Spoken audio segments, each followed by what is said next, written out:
Hi guys, welcome back to the channel. This is Gregory Martin, aka the Super Producer, and we're back with another review. But before we get into the review, please don't forget to smash that like button and subscribe to the channel. It keeps you notified whenever I post a new video, and it also helps out with the YouTube algorithm. And with that being said, let's just jump right into today's review. And today we are reviewing the Netflix original, The Old Guard. Now this movie is something that I was made aware of, I want to say about 2 weeks ago. I saw a press junket that Charlize Theron did, and for me, I'm a huge fan of Charlize Theron. You know, I enjoy her in Mad Max, Aeon Flux. So whenever I see her with like the short haircut, I know that she's about to get down and dirty and get to business. In this film, I expected no less, and she delivered on that, being that badass chick that she is in these types of films. So in The Old Guard, Charlize Theron plays the leader of this group of mercenaries. And what makes this different from any other mercenary film that you may have seen is that this group that she leads happens to be immortal. And it's so crazy because when it first starts, I'm kind of trying to figure out what makes this film different from Three Kings or an Extraction or something like that, and something in that vein. And so what happens is they take on a job, and in that job they assume that they're just going to rescue these kids who have been captured, and it ends up being a trap, and they're murdered. And it's it kind of freaks you out when they get back up and they kill everybody. And so I was totally thrown for a loop when I saw that. I was like, okay, this is going to be different. But for me, the film felt, it was a little mediocre. Don't get me wrong, it was a really good watch. It was very entertaining. There's a little bit of drama that, is very, it's kind of cookie cutter. The film was very average. I expected this to be, I just expected more, especially seeing Charlize Theron. Her last big action role was Mad Max, and for me, that was her at her peak. For me, that was probably one of the best films that came out that year. And so I expected the same type of the storytelling.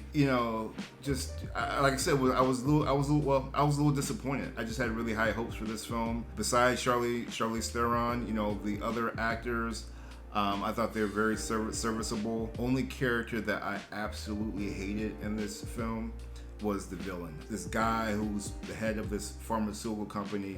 He wanted to harvest her team's their organs so that he can find a cure to dying or something like that. I forget. It was just the least developed villain I've seen on screen in a while, especially for a film of this potential caliber. The character was very one-dimensional, and I'm not sure if maybe the character was more fleshed out and they had to cut around some of the performances from the actor, or what the case was. But the character, the villain, was not really good.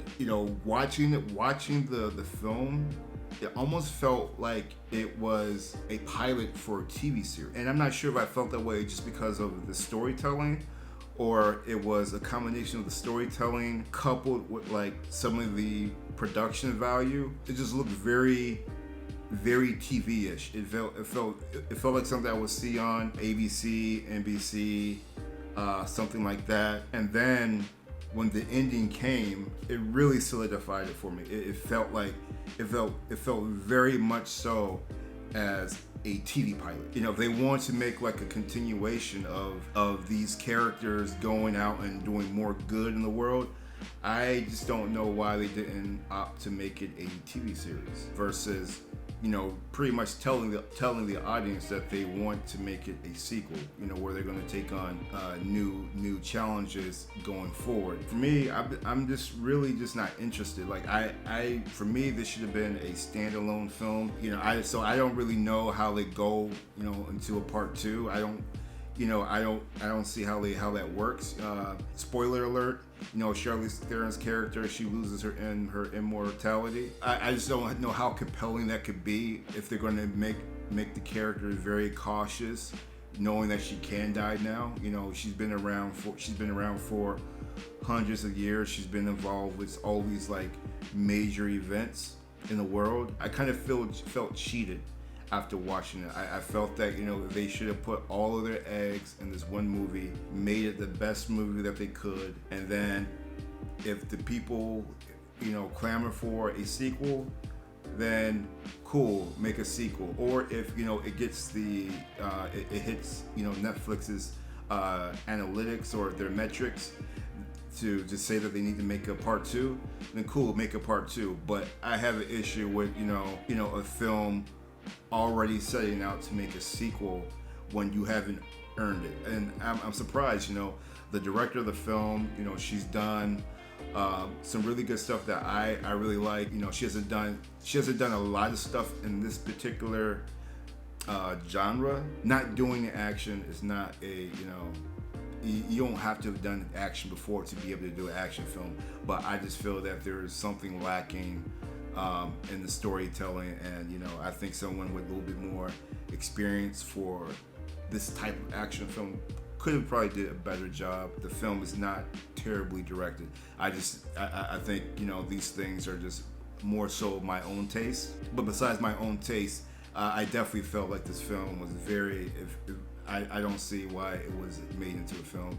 I think it would have been probably better served to make it into maybe a, you know, a Netflix TV series, you know, 10 episodes a season, and really continue on that storyline. I think that could have been a really cool way of making the story, because I feel there's a lot of meat left on the bones as far as the character development, and I would love to have a longer, you know, time period with each one of these characters to learn about when they died and when did they learn they were immortal, and all of the jobs and conflicts that they were in prior to this point. That's just me. You know, I leave it to you guys. Everyone, your opinion may be different from mine. So, but those are just my thoughts on the film. And that's all I have for you guys. That is my review of The Old Guard. If you like this video, please don't forget to smash that like button, subscribe to the channel, and I will see you guys on the next one. Peace.